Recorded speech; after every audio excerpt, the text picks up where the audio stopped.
forests are often referred as the green gold of Finland due to their high economic importance. In addition, they hold high ecological and cultural values. Forests provide habitat for various species of flora and fauna and offer endless recreational opportunities for humans. Natural disturbances such as wind, fire, or insects are a crucial part of the forest ecosystem. They create open space in the forest, allowing a new tree generation to flourish. In the managed forests, disturbances are considered as damages, reducing the profitability of forest management. Disturbances alter the forest management regime by reducing the forest growth and shifting the planned timing of thinnings or the final cut. In Norway's spruce-dominated forests, the most devastating damages are caused by root and stem rot, wind, and bark beetles.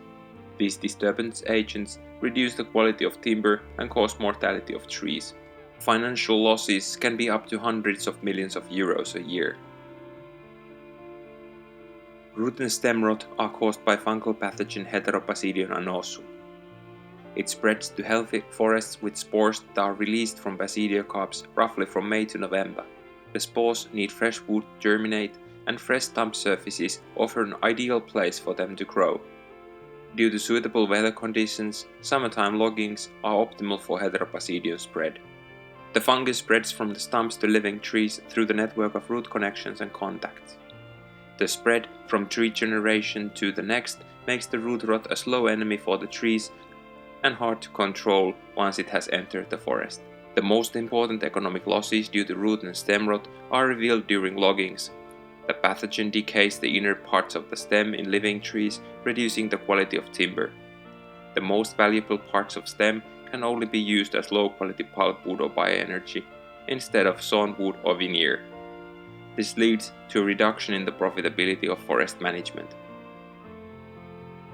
Trees are like sailboats in the wind. The wind loads the canopy bending the tree, while the stem and root system give the mechanical stability for the tree. If the wind forces are greater than the tree can hold, the tree either falls or breaks. Trees at the forest edges are the most vulnerable for wind damages. They do not have any cover for the wind. Especially forests next to new clear-cut areas are vulnerable, as the trees at the edges haven't yet accustomed to the new situation. Forests infected with root and stem rot are more prone to wind disturbances than healthy forests. The decay caused by Heteropasidium annosum decreases the mechanical strength of the root system and stem, making the trees more vulnerable in the wind. Decayed trees fall and break under smaller wind speeds.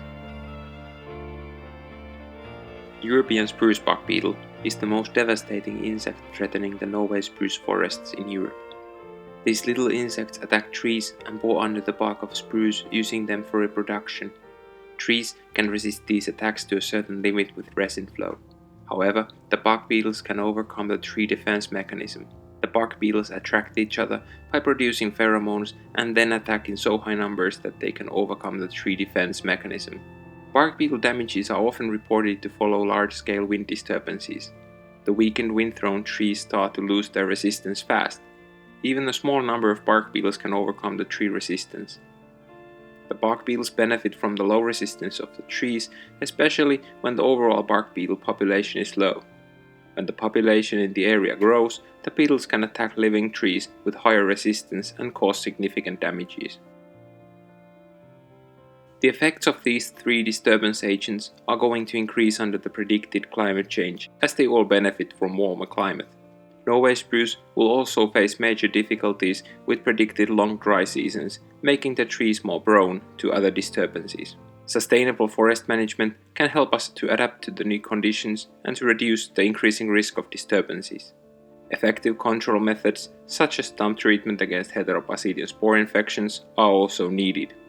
Research with field experiments and simulations with computer programs provides us answers how to better adapt and guarantee healthy forests for future generations. After all, forests are like a game of dominoes. Interactive disturbances can start the chain effect where the trees fall one after another like domino chips. However, taking the different risks into account in the forest management can reduce the risk of the domino effect.